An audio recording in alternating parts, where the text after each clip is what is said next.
Hi students, already maths and physics ఈ రెండిట్లో మనం 8 మార్క్స్ అండ్ 4 మార్క్స్ డిస్కషన్ అయిపోయింది. ఏవేవైతే ఈ సంవత్సరం మోస్ట్ ఇంపార్టెంట్ గెస్ట్ క్వశ్చన్స్ ఉన్నాయో అవన్నీ కూడా డిస్కస్ చేసాం. అంటే ఇక్కడ ఒక పాయింట్ గుర్తుపెట్టుకోండి, అవి మాత్రమే సరిపోతాయంటే సరిపోవు. యాక్చువల్లీ ఇంకో పేపర్ ఉంది, అది మీకు రేపు ఎగ్జామ్ స్టార్ట్ అయిన తర్వాత ఎగ్జామ్ టు ఎగ్జామ్ మధ్యలో ఉన్న ప్రిపరేషన్, దానిలో మీరు ఎగ్జామ్ రాసి రాగానే నెక్స్ట్ సబ్జెక్ట్ కి సంబంధించిన మెయిన్ ఇంపార్టెంట్ క్వశ్చన్స్ ఫైనల్ ఏదైతే చూసుకోవాలో అది final answer question, that is question paper కూడా రిలీజ్ చేస్తాను. ఛానల్ తో టచ్ లో ఉండండి, ఆ పేపర్ ని కూడా సైమల్టేనియస్లీ సాల్వ్ చేసుకోండి. సో దట్ రేపు బోర్డ్ ఎగ్జామ్స్ కి మీ ప్రిపరేషన్ ఫుల్ ఫ్లెడ్జ్ గా కంప్లీట్ అయినట్టు ఉంటుంది. రెండోది, ఇక్కడ నేను పాయింట్ ని మళ్ళీ అగైన్ అండ్ అగైన్ చెప్తున్నాను, కాన్సెప్ట్ ని నేర్చుకోండి, ప్రాబ్లమ్స్ ని బట్టి పట్టమాకండి. ఓకేనా? ఎగ్జాంపుల్ మీకు మ్యాథ్స్ లో తీసుకుంటే సపోజ్ సర్కిల్స్ చాప్టర్ నుంచి 3 పాయింట్స్ ద్వారా ఈక్వేషన్ ఆఫ్ సర్కిల్ ని ఫైండ్ అవుట్ చేయమని చెప్పాడు. ఓకేనా? 3 పాయింట్స్ నుంచి అవే పాయింట్స్ వస్తాయని బట్టి పట్టమాకండి. అర్థమైందా? 3 పాయింట్స్ ఇస్తే process of equation of circle ని ఎలా ఫైండ్ అవుట్ చేయాలి జాగ్రత్తగా గుర్తుపెట్టుకోండి. అలాగే ఫిజిక్స్ కనుక తీసుకున్నట్టయితే పెండులం ఇచ్చాడు, పెండులం యొక్క డెరివేషన్ ని ప్రాపర్లీ ప్రాక్టీస్ చేసుకోండి. అలాగే సింపుల్ హార్మోనిక్ ఆసిలేటర్ ని ప్రాపర్లీ ప్రాక్టీస్ చేసుకోండి. ఇలా concept wise derivation wise practice చేసుకోండి. అండ్ మళ్ళీ చెప్పాను ఆల్రెడీ, మీ నోట్స్ ని మీరు ఓన్ గా ప్రిపేర్ చేసుకోండి. ఎందుకంటే మీ ఓన్ నోట్స్ ఉంటే రేపు ఎగ్జామ్ ముందు మళ్ళీ టెక్స్ట్ బుక్ అంతా రివర్స్ చేసుకునేంత టైం మీకు ఉండదు. కాబట్టి ఫైనల్ రివిజన్ లో ఫైనల్ ప్రిపరేషన్ చేసుకునేటప్పుడు మీరు ఆల్రెడీ ప్రిపేర్ చేసుకున్న నోట్సే మీ సపోర్టింగ్ మెటీరియల్. కాబట్టి నోట్స్ ని ప్రాపర్లీ మెయింటైన్ చేసుకోండి. ఓకేనా? ఏ క్వశ్చన్స్ కి ఎక్కడ చదివారు, ఎలా కట్ చేశారు, సిన్సిల్ ఎలా రాయాలి, ఏవి రాస్తే ఫుల్ మార్క్స్ పడతాయి, ఇవన్నీ కూడా ఒకసారి జాగ్రత్తగా చూసుకోండి. Simultaneously me writing and presentation మీద కూడా కాన్సన్ట్రేట్ చేయండి. క్లియరా? అండ్ ఇవాళ క్లాస్ వచ్చేటప్పటికల్లా లాస్ట్, దీనిలో కెమిస్ట్రీ సెషన్ ఉంది కాబట్టి కెమిస్ట్రీకి సంబంధించిన 4 మార్క్స్ అండ్ 8 మార్క్స్ క్వశ్చన్స్ ఈ రోజు ఇస్తాను. దీంట్లో మీకు కెమిస్ట్రీలో పెద్దగా వేరియేషన్ లేదు, కొన్ని చాప్టర్స్ మాత్రమే మారినాయి. ఎగ్జాంపుల్, ఇంత ముందు స్టాయికియోమెట్రీ ఉండేది, ఇప్పుడు స్టాయికియోమెట్రీ లేదు, తీశారు. ఇంత ముందు గ్రూప్స్ ఉండేవి, ఇప్పుడు గ్రూప్స్ లేవు, తీశారు. అలా మారిన సిలబస్ లో ఏవేవైతే ఈ సంవత్సరం దానికి ఎక్స్పెక్టెడ్ క్వశ్చన్స్ ఉన్నాయో అవన్నీ కూడా క్లియర్ కట్ గా ఇస్తాను, జాగ్రత్తగా చూసుకోండి. అండ్ వీటిల్ని ఇవాళ రేపట్లో కంప్లీట్ చేసేయండి. ఓకేనా? ఇది అయిపోతే, కెమిస్ట్రీ అయిపోతే తర్వాత మీకు సాంస్క్రిట్ కి సంబంధించిన మోస్ట్ ఇంపార్టెంట్ అప్లోడ్ చేస్తాను. ఎందుకంటే మీకు రేపు మండే దగ్గర నుంచి, దట్ ఈస్ 23rd దగ్గర నుంచి సాంస్క్రిట్ ఎగ్జామ్ రాయాలి కదా. కాబట్టి మండే ఎగ్జామ్ రాయాలంటే సండే, సాటర్డే 2 days మీరు సాంస్క్రిట్ కి ప్రిపరేషన్ కి తీయాలి. క్లియరా? అండ్ ఇప్పుడు దాకా చదవని స్టూడెంట్ అయితే కనుక ఇంకో రోజు ఎక్స్ట్రా కూడా పట్టచ్చు. కాబట్టి నేను మీకు బై ఫ్రైడే, దట్ ఈస్ శుక్రవారానికల్లా సాంస్క్రిట్ కి సంబంధించిన క్వశ్చన్ పేపర్ ని ఇస్తాను. దాన్ని ఫైనల్ రివిజన్ లో ప్రాపర్లీ చూసుకోండి, ఎగ్జామ్ కి రెడీ అయిపోండి, ప్రాపర్లీ ఎగ్జామ్ రాదురు కానీ. క్లారిటీ వచ్చిందా? కాబట్టి ఇది ప్రిపరేషన్. సో రిమైనింగ్ సబ్జెక్ట్ సాంస్క్రిట్ కాకుండా ఇంగ్లీష్ ఉన్నా, లేదా మ్యాథ్స్, ఫిజిక్స్, కెమిస్ట్రీ 4 ఏదున్నా, లేదా బైపీసీ వాళ్ళకి బాటనీ, జువాలజీ ఉన్నా కూడా దాని ప్రిపరేషన్ ని ముందే కంప్లీట్ చేసుకోండి. అంతే తప్ప సాంస్క్రిట్ ఎగ్జామ్ బిఫోర్ పట్టుకుని కూర్చోమాకండి. క్లారిటీ వచ్చిందా? నౌ ఇవాళ మన పర్పస్ వచ్చేటప్పటికల్లా కెమిస్ట్రీ పేపర్ యొక్క డిస్కషన్. సో డిస్కషన్ జాగ్రత్తగా చూసుకోండి. దీనిలో ముందు ఏ చాప్టర్ నుంచి మనకి 8 marks questions, 4 marks questions expect చేయొచ్చు, ముందు అది డిస్కస్ చేసుకున్న తర్వాత వాటిల్లో ఏవి మోస్ట్ ప్రాబబుల్ క్వశ్చన్స్ ఉన్నాయి ఫర్ దిస్ అకాడమిక్ ఇయర్ మనం క్లియర్ కట్ గా చూద్దాం. ఓకేనా? దానిలో మీరు బేసికల్లీ కనుక వెయిటేజ్ ఒకసారి చూసుకున్నట్టయితే మీ 8 మార్క్స్ క్వశ్చన్ వచ్చేటప్పటికల్లా ఒక 8 మార్క్స్ క్వశ్చన్ మీకు అటామిక్ స్ట్రక్చర్ చాప్టర్ నుంచి ఇస్తాడు. కాబట్టి దీని నుంచి bores model of an atom దగ్గర నుంచి హైడ్రోజన్ స్పెక్ట్రమ్ దాకా ఏ క్వశ్చన్ అయినా మిమ్మల్ని అడిగే ఛాన్స్ ఉంటుంది. నెక్స్ట్ క్లాసిఫికేషన్ ఆఫ్ ఎలిమెంట్స్ దగ్గర నుంచి ప్రాపర్టీస్, అటామిక్ ప్రాపర్టీస్ మీద కానీ, లేదా అయనైజేషన్ ఎనర్జీస్ మీద కానీ, ఎస్పీడిఎఫ్ బ్లాక్స్ మీద కానీ, వీటి మీద ఒక క్వశ్చన్ అడిగే ఛాన్స్ ఉంటుంది. నెక్స్ట్ లాస్ట్ వచ్చేటప్పటికల్లా organic chemistry, that is hydrocarbons. Mostly మీకు ప్రిపరేషన్స్ మెథడ్స్ అడుగుతాడు. ఎస్టిలీన్ గానీ, ఇథిలీన్ గానీ, ఎనీ 2 methods ఆఫ్ ప్రిపరేషన్ రాసి దాని నుంచి సర్టెన్ నెంబర్ ఆఫ్ రియాక్షన్స్ ఇస్తాడు. వాటిని క్లియర్ కట్ గా రాయాలి. అండ్ రెండోది, ఇక్కడ ఒక పాయింట్ చెప్తానని గుర్తుపెట్టుకోండి, చాలా మంది స్టూడెంట్స్, మోర్ దెన్ 90% స్టూడెంట్ కెమిస్ట్రీలో ఆర్గానిక్ కెమిస్ట్రీని చాయిస్ కింద తీసేస్తా ఉంటారు. నన్ను నువ్వు ఎంత చాయిస్ కింద తీస్తావు? ఓకేనా? కాబట్టి ఇక్కడ కనుక నువ్వు చాయిస్ తీసామంటే సెకండ్ ఇయర్ దానిలో సిలబస్ అంతా కూడా డిపెండ్ అయ్యేది ఆర్గానిక్ కెమిస్ట్రీ, సగం ఉంటుంది సిలబస్. ఓకేనా? అండ్ దీని యొక్క ఇంపాక్ట్ నీకు రేపు ఆబ్జెక్టివ్ ఎగ్జామ్ లో కనబడుతుంది. కాబట్టి దీన్ని జాగ్రత్తగా గుర్తుపెట్టుకో. ఆర్గానిక్ కెమిస్ట్రీని ఎప్పుడు కూడా చాయిస్ కింద తీయద్దు. క్లారిటీ వచ్చిందా?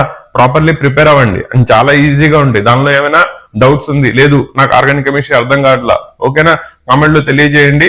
ఆర్గానిక్ కెమిస్ట్రీ దాకా క్లియర్ కట్ గా ఒకసారి డిస్కస్ చేసి దానికి సంబంధించిన ఒక వీడియోని ఈ బిట్వీన్ దట్ ఈస్ ఈ 2 days లో అప్లోడ్ చేయడానికి ట్రై చేస్తాను. లేదు ఆర్గానిక్ కెమిస్ట్రీ పర్లేదు నాకు అర్థం అవుతుంది బానే, కంపల్సరీ దాన్ని కంప్లీట్ చేసుకోండి. కెమిస్ట్రీలో ఆర్గానిక్ కెమిస్ట్రీ మేజర్ రోల్ ని ప్లే చేస్తుంది, ఓకేనా. మొన్న రాసిన ఐఐటి మెయిన్స్ ఎగ్జామ్స్ లో కూడా మీకు ఇచ్చిన కెమిస్ట్రీ దానిలో 50% సిలబస్ ఆర్గానిక్ కెమిస్ట్రీని అడిగారు. కాబట్టి ఆర్గానిక్ కెమిస్ట్రీని జాగ్రత్తగా గుర్తు పెట్టుకోండి. క్లియర్, అది జస్ట్ లైక్ మ్యాథ్స్ ఉంటుంది అనమాట. రూల్స్ అండ్ రెగ్యులేషన్స్ క్లియర్ గా తెలిస్తే ఆర్గానిక్ కెమిస్ట్రీ అంత ఈజీ సబ్జెక్ట్ లేదు. క్లారిటీ వచ్చిందా? నో, ఇవి 3. కాబట్టి మళ్ళీ చెప్తున్నాను, ఒకటి అటామిక్ స్ట్రక్చర్ నుంచి, రెండోది పీరియాడిక్ క్లాసిఫికేషన్ నుంచి, మూడోది హైడ్రోకార్బన్స్ నుంచి మీకు 3 8 మార్క్స్ క్వశ్చన్స్ వస్తాయి. దానిలో ఏవైనా 2 రాయాలి, 2 8 16 మార్క్స్ వస్తాయి. నెక్స్ట్ 4 మార్క్స్ దానికి వెళ్తే ఆల్మోస్ట్ మీకు ప్రతి చాప్టర్ నుంచి 4 మార్క్స్ ఉంటుంది. దీంట్లో బేసిక్స్ ఆఫ్ కెమిస్ట్రీ దగ్గర నుంచి 1, అటామిక్ స్ట్రక్చర్ నుంచి 1, క్లాసిఫికేషన్ ఆఫ్ ఎలిమెంట్స్ నుంచి 1, కంపల్సరీగా 4 మార్క్స్ క్వశ్చన్స్ వస్తాయి. నెక్స్ట్ మెయిన్ చాప్టర్స్ చూసుకోండి, ఇవి 3 కూడా చాలా ఇంపార్టెంట్ చాప్టర్.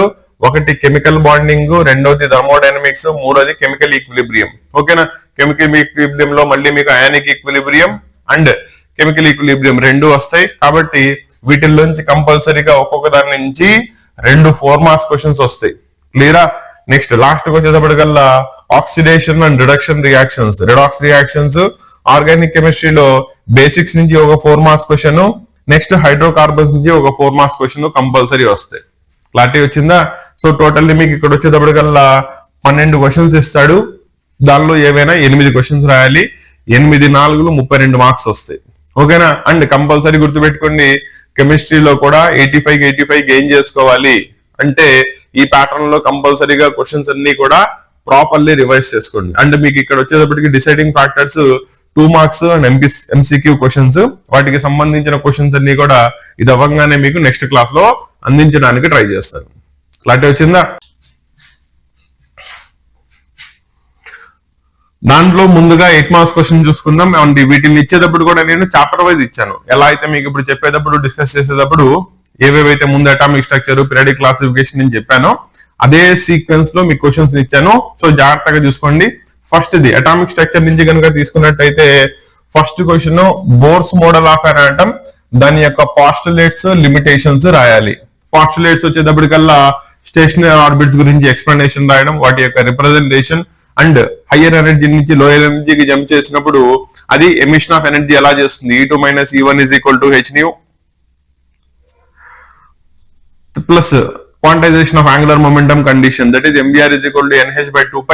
ఇక్కడ దాకా కూడా మీకు పాస్టులేట్స్ కిందకి వస్తే లిమిటేషన్స్ దట్ ఈస్ ఇది హైడ్రోజన్ ఆటమ్ కి మాత్రమే అప్లికబుల్ ఉంటుంది. జీమన్ ఎఫెక్ట్ ని, స్టార్క్ ఎఫెక్ట్ ని ఎక్స్ప్లెయిన్ చేయలేకపోయింది. Next fine structure of hydrogen atom ని ఎక్స్ప్లెయిన్ చేయలేకపోయింది. ఇవన్నీ కూడా దాని యొక్క లిమిటేషన్స్. అలా ఈ మొత్తం రాస్తే కనుక మీకు 8 మార్క్స్ కి దీని నుంచి క్వశ్చన్ ఎక్స్ప్లెయిన్ చేయొచ్చు. అండ్ రెండోది ఇది డ్రా చేసేటప్పుడు దట్ ఈస్ ఈ క్వశ్చన్ కి ఆన్సర్ కనుక మీరు రాసినట్టయితే రేపు ఎగ్జామ్ లో దానిలో స్టేషనరీ ఆర్బిట్స్ యొక్క రిప్రజెంటేషన్ ని మధ్యలో సెంటర్ ఆఫ్ ద పేజ్ లో డ్రా చేయడం మాత్రం మర్చిపోమాకండి, ఓకేనా. అది చూపిస్తేనే మీకు లెందీగా కనబడుతుంది. 8 మార్క్స్ కి 8 మార్క్స్ పడే ఛాన్సెస్ ఉంటుంది. క్లియరా? నెక్స్ట్ ఇది Bohr's model of an atom ని ఎక్స్ప్లెయిన్ చేస్తూనే దాంతో పాటు different line spectra of hydrogen atom ని ఎక్స్ప్లెయిన్ చేయాలి. అంటే దీంట్లో మీకు లైమన్ సిరీస్ దగ్గర నుంచి Lyman, Balmer, Paschen, Brackett and Pfund series ప్రతి దానికి కూడా లాంబ్డాని ఎలా ఫైండ్ అవుట్ చేస్తారు, ఎలక్ట్రాన్ ఎక్కడి నుంచి ఎక్కడి దాకా జంప్ చేస్తే ఆ పర్టికులర్ సిరీస్ లో వస్తుంది. అండ్ విజిబుల్ రీజియన్ లో దట్ ఈస్ మనకున్న light that is electromagnetic zone లో అది ఏ జోన్ లోకి వస్తుంది, ఈ మొత్తాన్ని కనుక ఎక్స్ప్లెయిన్ చేసుకుంటూ రాస్తే ఇక్కడ మీకు మార్క్స్ పడతాయి. దాన్ని సింపుల్ గా ఒక టేబుల్ ఫామ్ లో రాయడానికి ట్రై చేసుకోండి. నెక్స్ట్ మూడో క్వశ్చన్ వచ్చేటప్పటికల్లా క్వాంటమ్ నెంబర్స్ ని ఎక్స్ప్లెయిన్ చేయడం. మనకున్నవి 4 quantum numbers that is N, L, M, S that is principal quantum number, angular momentum or azimuthal quantum number, magnetic quantum number and spin quantum number. 4టిని explain చేయాలి clear గా. దీని మీద ఒక question expect చేయొచ్చు, ఓకేనా. లాస్ట్ ఇయర్ కూడా almost ఇవే ఉండేవి అండ్ ఈ సంవత్సరం కూడా అటామిక్ స్ట్రక్చర్ నుంచి అవే మోస్ట్ ఇంపార్టెంట్ క్వశ్చన్స్. క్లియరా? నెక్స్ట్ పీరియాడిక్ క్లాసిఫికేషన్ లోకి వెళ్దాం. దానిలో ఫస్ట్ వచ్చేటప్పటికల్లా అసలు పీరియాడిసిటీ అంటే ఏంటి, పీరియాడిక్ ప్రాపర్టీ అంటే ఏంటి, అవి గ్రూప్ లోను పీరియడ్ లోను ఎలా వేరీ అవుతాయి. దానిలో మెయిన్ గా atomic radius or atomic size, ionisation potential లేదా అయనైజేషన్ ఎంథాల్పీ, ఎలక్ట్రోనెగటివిటీ, ఈ మూడు. దీంతో పాటు ఎలక్ట్రాన్ ఎఫినిటీ ఒకటి, దాంతో పాటు మెటాలిక్ క్యారెక్టర్, ఈ రెండు కూడా జాగ్రత్తగా చూసుకోండి. వీటి నుంచి కంపల్సరీగా ఏవైనా మూడు అడుగుతాడు. క్లారిటీ వచ్చిందా? ఇది పీరియాడిక్ క్లాసిఫికేషన్ నుంచి one of the important question. రెండోది మోస్ట్ రిపీటెడ్లీ కనబడతా ఉంటుంది, అయనైజేషన్ ఎనర్జీ అంటే ఏంటి, దానిలో ఫస్ట్ అయనైజేషన్ ఎనర్జీ అంటే ఏంటి, సెకండ్ అయనైజేషన్ ఎనర్జీ అంటే ఏంటి. రెండోది సెకండ్ అయనైజేషన్ ఎనర్జీ E2 అనేది ఎప్పుడు కూడా IE1 కంటే ఎక్కువ ఉంటుంది, ఎందుకో ఎక్స్ప్లెయిన్ చేయాలి. దాని మీద మోస్ట్ రిపీటెడ్ క్వశ్చన్ కనబడతా ఉంటుంది. కాబట్టి దీనిలో అయనైజేషన్ ఎనర్జీ అంటే ఏంటి, ఫస్ట్ ఏంటి, సెకండ్ ఏంటి, దాని యొక్క ఇన్ఫ్లుయెన్సింగ్ ఫ్యాక్టర్స్ ఏంటి, అండ్ దీనిలో సక్సెసివ్ అయనైజేషన్ ఎనర్జీస్ వచ్చేటప్పటికల్లా ఎందుకు పెరుగుతూ ఉంటాయి, దీన్ని ఎక్స్ప్లెయిన్ చేస్తే సరిపోతుంది. ఇంకా లాస్ట్ క్వశ్చన్ వచ్చేటప్పటికి మీది SPDF బ్లాక్స్ ని ఎక్స్ప్లెయిన్ చేయడం, S block, P block and D block, F block, general electronic configuration, దానిలో ఉండే ఎలిమెంట్స్ యొక్క బేసిక్ ప్రాపర్టీస్ ఏముంటాయి, ఇవి రాసుకుంటా వెళ్ళిపోతే దానిలో 8 మార్క్స్ కి 8 మార్క్స్ వచ్చేస్తాయి. ఇంకా లాస్ట్ వచ్చేటప్పటికల్లా ఆర్గానిక్ కెమిస్ట్రీ నుంచి వెళ్ళినట్టయితే ఫస్ట్ చూసుకోండి, ప్రిపరేషన్ ఆఫ్ ఇథిలీన్. ఇథిలీన్ అంటే ఎవరు, CH2 డబుల్ బాండ్ CH2 ఉంటుంది. దాని యొక్క ప్రిపరేషన్ ని రాయాలి. రాసి అది ozonolysis reaction, cold and dilute KMnO4 and bromine తో జరిగే ఎడిషన్ రియాక్షన్ ఎలా జరుగుతాయో ప్రాపర్లీ రాయాలి. అండ్ ఇక్కడ రియాక్షన్స్ రాయమన్నప్పుడు కంపల్సరీ గుర్తుపెట్టుకోండి, చాలా మంది స్టూడెంట్స్ జస్ట్ రియాక్షన్ రాసి వదిలేస్తారు, మార్క్స్ రావు. ఓకేనా, మీరు ఆ రియాక్షన్ జరిగితే ఏం జరుగుతుందో రాయాలి. ఫర్ అన్ ఎగ్జాంపుల్, ఇథిలీన్ ఇప్పుడు ఓజోనాలిసిస్ చేశారు. ఓకేనా, ఓజోనాలిసిస్ లో మళ్ళీ 2 టైప్స్ ఉంటాయి, రిడక్టివ్ ఓజోనాలిసిస్ ఒకటి, ఆక్సిడేటివ్ ఓజోనాలిసిస్ ఒకటి. ఫర్ అన్ ఎగ్జాంపుల్ మనం రిడక్టివ్ మాట్లాడుతున్నాం. అప్పుడు రియాక్షన్ ఏం జరుగుతుంది, ఇథిలీన్ ఆన్ ఓజోనాలిసిస్ ముందు ఓజోనైడ్ ని ఫామ్ చేస్తుంది. దట్ ఆన్ రిడక్షన్ అయిపోయిన తర్వాత 2 మోల్స్ ఆఫ్ సింగిల్ కార్బన్స్ ఉన్నాయి కాబట్టి అటుపక్క ఇటు పక్కన 2 మోల్స్ ఆఫ్ ఫార్మాల్డిహైడ్ ని ఫామ్ చేస్తుంది, ఆర్ మిథనాల్ అంటారు దాన్ని. దీన్ని రాసి కింద రియాక్షన్ రాసి రియాక్షన్ లో కింద కాంపోనెంట్స్ యొక్క పేర్లు కూడా రాయాలి. ఇలా రాస్తే మీకు ఫుల్ మార్క్స్ పడతాయి, లేకపోతే మార్క్స్ కట్ చేసే ఛాన్స్ ఉంటుంది. సో ఆర్గానిక్ కెమిస్ట్రీ రాసేటప్పుడు దీన్ని జాగ్రత్తగా గుర్తుపెట్టుకోండి.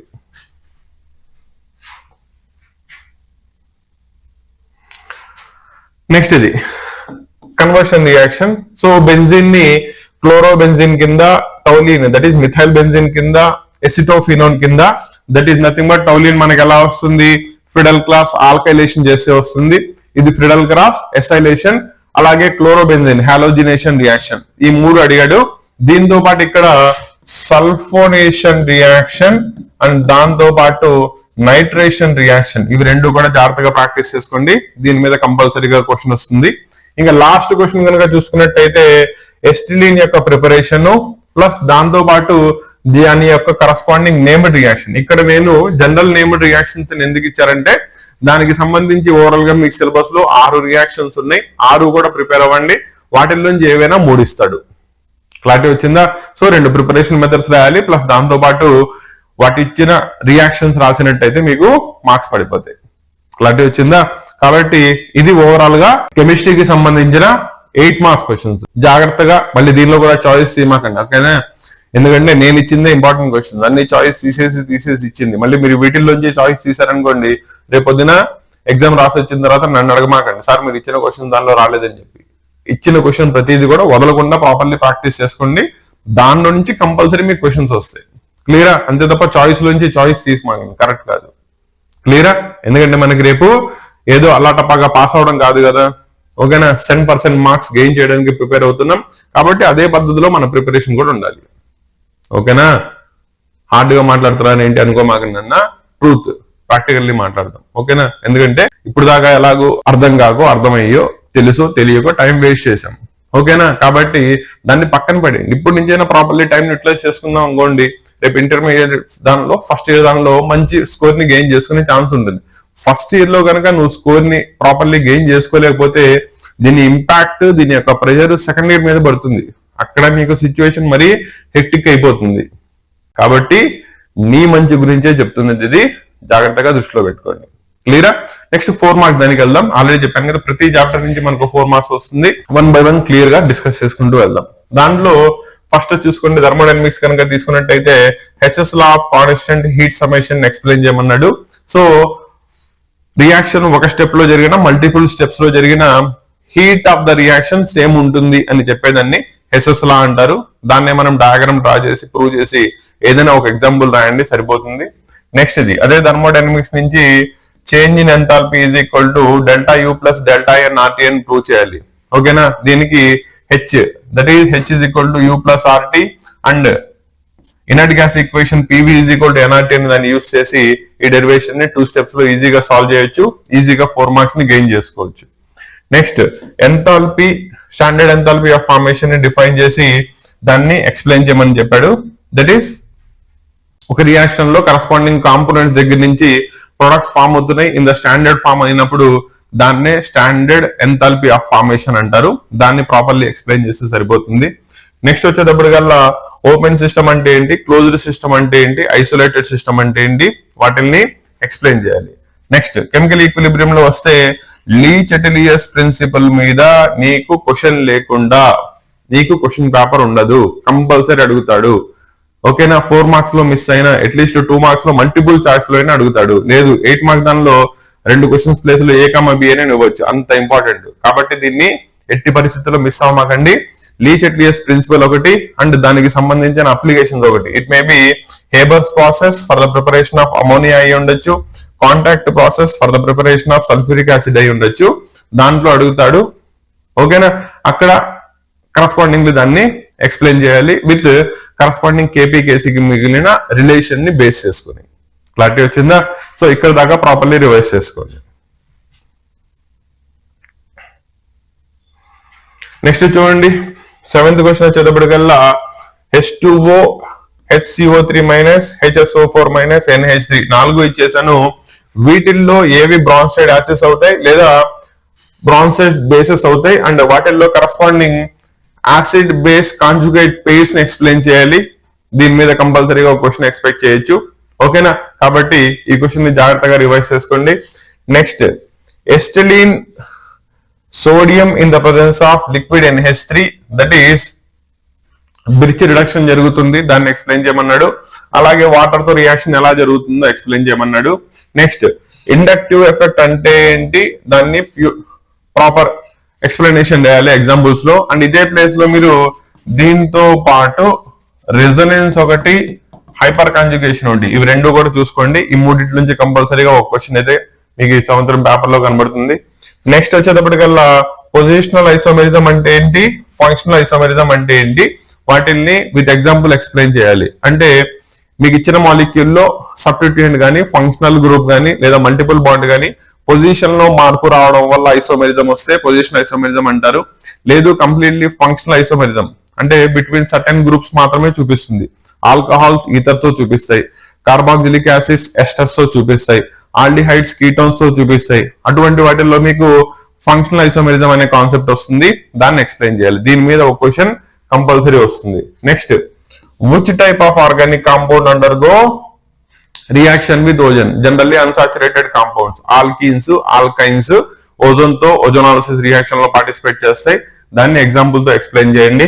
నెక్స్ట్ యాసిడ్ బేస్ నేచర్ వచ్చేటప్పటికల్లా బ్రాన్స్టెడ్ లవ్రీ యాసిడ్స్ అంటే ఏంటి, బేసెస్ అంటే ఏంటి, వాటిని ఎగ్జాంపుల్స్ లో ఎక్స్ప్లెయిన్ చేయాలి. దీని నుంచి ఒక క్వశ్చన్ ఎక్స్పెక్ట్ చేయొచ్చు. నెక్స్ట్ హైడ్రోజన్ బాండింగ్ అంటే ఏంటి, దానిలో types intermolecular and intramolecular hydrogen bonding with examples రాయాలి. దీని నుంచి ఒక క్వశ్చన్ వస్తుంది. నెక్స్ట్ డైపోల్ మూమెంట్ అంటే ఏంటి, దాని యొక్క అప్లికేషన్ ఏంటి, అంటే డైపోల్ మూమెంట్ మనకి చార్జ్ ఇంటూ బాండ్ లెంత్ చేసుకుంటే వచ్చేస్తుంది. అప్లికేషన్స్ వచ్చేటప్పటికల్లా మెయిన్ గా ఒక కాంపౌండ్ యొక్క పొలారిటీని చెప్పడానికి పనికి వస్తుంది.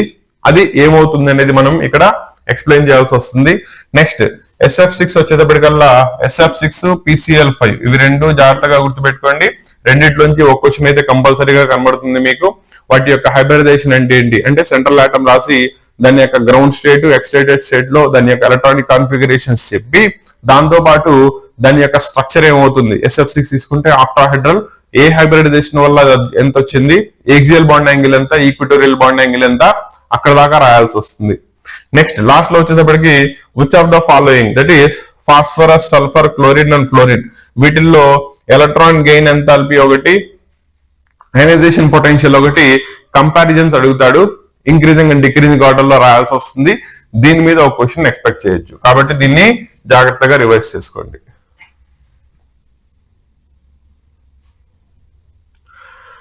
Next heat capacities, that is specific heat capacity అంటే ఏంటి, CP minus CV is equal to R prove చేయడం, దాని యొక్క ప్రూఫ్ రాయడం కంపల్సరీ క్వశ్చన్ థర్మోడైనమిక్స్ చాప్టర్ నుంచి. నెక్స్ట్ వచ్చేటప్పటికల్లా ట్రాన్సిషన్ ఎలిమెంట్స్ యొక్క ప్రాపర్టీస్ ని రాయమని అడుగుతా ఉంటాడు. ఫస్ట్ ఇయర్ సెకండ్ ఇయర్ లో కూడా మళ్ళీ దీని మీద మీకు క్వశ్చన్ వస్తుంది, కోఆర్డినేషన్ కాంపౌండ్స్ అనే చాప్టర్ లో, కాబట్టి one of the important question. Next ఇందాక 8 మార్క్స్ క్వశ్చన్ లో ఇచ్చిందని మళ్ళీ ఇచ్చాను చూడండి, atomic radius, metallic radius, covalent radius ఒక్కొక్క దాన్ని ఎక్స్ప్లెయిన్ చేయమని చెప్పాడు. కాబట్టి వేటిల్లో కోవలెంట్ బాండ్ ఉంటుంది, మెటాలిక్ బాండ్ ఉంటుంది, అండ్ వాటి యొక్క సైజ్ ని ఎట్లా ఎక్స్ప్లెయిన్ చేస్తారు అదంతా కూడా ఇక్కడ వస్తుంది. నెక్స్ట్ ఆర్బిట్ కి ఆర్బిటాల్ కి మధ్యలో డిఫరెన్సెస్ రాయమన్నాడు. అవునా, ఆర్బిట్ అంటే ఏంటి, it is nothing but energy level. దేనిలో అయితే ఒక మెయిన్ ఎలక్ట్రాన్ ఒక ఎనర్జీ లెవెల్లో రివాల్వ్ అవుతూ ఉంటుందో దాన్ని ఆర్బిట్ అంటారు. వేరే న్యూక్లియస్ చుట్టూ ఉన్న రీజియన్ ఆఫ్ స్పేస్ లో ఎక్కడైతే మనం ఎలక్ట్రాన్ ని చెప్పగలిగే ప్రాబిలిటీ ఎక్కువ ఉందో దాన్ని మనం ఆర్బిటాల్ అంటారు. దానిలో టైప్స్ ఉంటాయి, ఈ డిఫరెన్సెస్ ని రాయాల్సి వస్తుంది. నెక్స్ట్ దీంట్లోనే నోడల్ ప్లేన్ అంటే ఏంటి, 2p orbital, 3d orbital, and దీనిలో 3p ని కూడా గుర్తుపెట్టుకుని దానికి సంబంధించిన ఆర్బిటాల్స్ యొక్క నోడల్ ప్లేన్స్ ని రిప్రజెంట్ చేయాలి, ఎన్ని వస్తాయి అండ్ వాటి యొక్క స్ట్రక్చర్స్ ఎలా ఉంటుంది దీన్ని గుర్తుపెట్టుకోండి. నెక్స్ట్ ఫోటో ఎలక్ట్రిక్ ఎఫెక్ట్ అంటే ఏంటి, ఐన్స్టీన్స్ ఫోటో ఎలక్ట్రిక్ ఎఫెక్ట్. ఇది మీకు ఐన్స్టీన్స్ ఫోటో ఎలక్ట్రిక్ ఈక్వేషన్ దాకా డిరైవ్ చేసి దాని యొక్క కరస్పాండింగ్ క్వాంటిటీస్ దానిలో ఉండే టర్మ్స్ ని ఎక్స్ప్లెయిన్ చేయాల్సి వస్తుంది. నెక్స్ట్ ఇందాకనే చెప్పాను కదా పీసీఆర్ అడుగుతాడని, కాబట్టి దాని మీద క్వశ్చన్. నెక్స్ట్ ఇది కూడా మీకు ఆల్రెడీ చెప్పాను, రీచెట్లెస్ ప్రిన్సిపల్ అప్పుడు కేపీ కేసీ మధ్యలో రిలేషన్ వస్తుందని, that is KP is equal to KC into RT power delta n వస్తుంది, దాని డెరివేషన్ ని ప్రూవ్ చేయాల్సి వస్తుంది. నెక్స్ట్ యాసిడ్ బేసెస్ యొక్క నేచర్ లో ఇందాక బ్రాన్స్టెడ్ కాన్సెప్ట్ ని చదువుకున్నాం, సో ఇక్కడ లూయిస్ కాన్సెప్ట్ ని చదువుకున్నాం. యాసిడ్స్ అంటే ఏంటి, బేసెస్ అంటే ఏంటి, కింద వాటి కింద క్లాసిఫికేషన్ చేయమని. అవునా, ఎవరైతే ఎలక్ట్రాన్ పైన యాక్సెప్ట్ చేస్తారో అది లూయిస్ యాసిడ్ అవుతుంది, ఇవ్వగలిగే క్యాపబిలిటీ ఉన్న దాన్ని బేస్ అంటారు. దాన్ని ఎక్స్ప్లెయిన్ చేసుకుంటూ నాలుగిట్లో ఏవి దేనికి చెందుతాయో ఎక్స్ప్లెయిన్ చేయాలి. నెక్స్ట్ ఇది వచ్చేటప్పటికల్లా జాగ్రత్తగా గుర్తుపెట్టుకోండి, ఎంపిరికల్ ఫార్ములా లేదా మాలిక్యులర్ ఫార్ములాని ఫైండ్ అవుట్ చేయమని కరస్పాండింగ్ కాంపోజిషన్ ఇస్తాడు. ఇది మీకు లాస్ట్ ఇయర్ స్టాకియోమెట్రీ చాప్టర్ లో ఉండేది, స్టాకియోమెట్రీ చాప్టర్ రిమూవ్ చేశారు కానీ ఇక్కడ మీకు ఫార్మేషన్ బేసిక్స్ దానిలో వచ్చేటప్పటికల్లా అక్కడ నుంచి 4 మార్క్స్ క్వశ్చన్ దీని నుంచి ఎక్స్పెక్ట్ చేయొచ్చు, కాబట్టి దీన్ని జాగ్రత్తగా గుర్తుపెట్టుకోండి. అలాగే దాని మీదే ప్రాక్టీస్ కోసం ఇంకో క్వశ్చన్ ఇచ్చాను, అండ్ ఈ 26, 27, 28 ఈ మూడు కూడా empirical formula and molecular formula of A compound ని డిరైవ్ చేయడం మీదే.